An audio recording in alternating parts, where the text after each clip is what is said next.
Uyingizdagi oddiygina mahsulot no'xatni foydalari.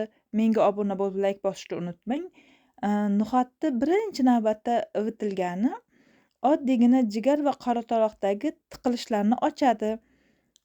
No'xat ivitilgan suvni ichsangiz ovozingizni tiniqlashtiradi.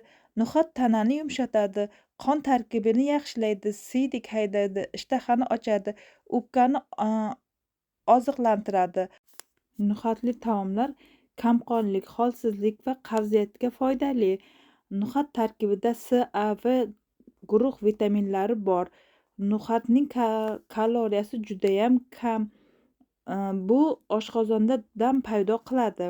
No'xat yegandan keyin ukrop, arpa badiyom iste'mol qiling. Bular qorin dam bo'lishini yo'qotadi.